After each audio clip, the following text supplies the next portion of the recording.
We know you're wondering about the weather because everybody's been telling you to cover up, find your jackets and your heavy blankets. It's going to be that kind of weekend. Well, yeah, we understand that, and let's check in right now with Hannah Skye. Tell us what to expect. Hannah, just how cold?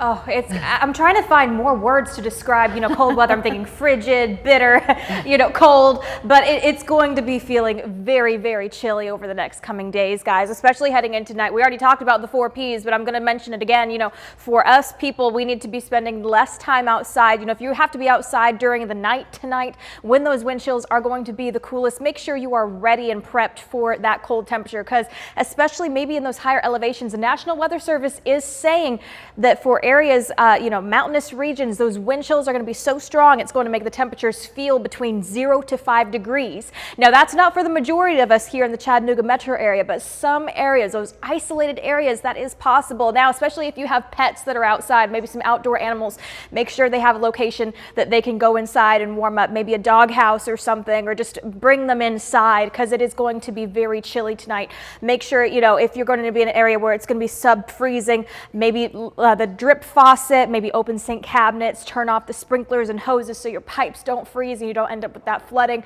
And again, if you are a plant lover and actually know things about plants and want to keep them alive, maybe know the temperature thresholds, cover them or take them inside. So those are just a couple of tips that you can use to prepare for those cold temperatures, because our low temperature is going to be around 27 degrees tonight here in the Chattanooga metro area. So maybe a little bit of those calmer winds for us, so the wind chill isn't going to be quite as drastic, but still around the board you see all of that blue. We're getting down into the mid to lower 20s. These areas where you see those lower 20s, wind chills are going to make it feel like the teens. So these are bitterly cold temperatures. Please make sure that you are prepping for those, making sure you're checking on your neighbors, maybe make sure everyone has that heat if you are close with maybe your elderly neighbors specifically. But taking a look at the hour by hour, we're overall going to be staying clear. It'll be a nice evening. Those temperatures are going to steadily drop as we head into those overnight hours.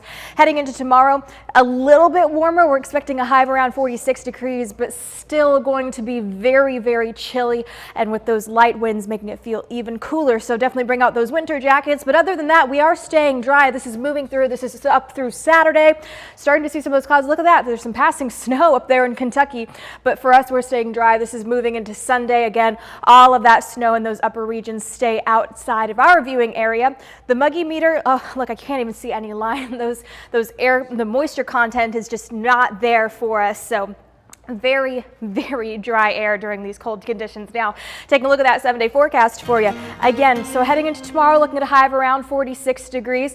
Dang it, I thought that I'd taken off that happy Thanksgiving, but that was yesterday. We'll fix that for the next time around. But again, look at those lows getting down to the 20s, staying bitterly, frigidly cold. And then we finally see just some small chances for rain next week.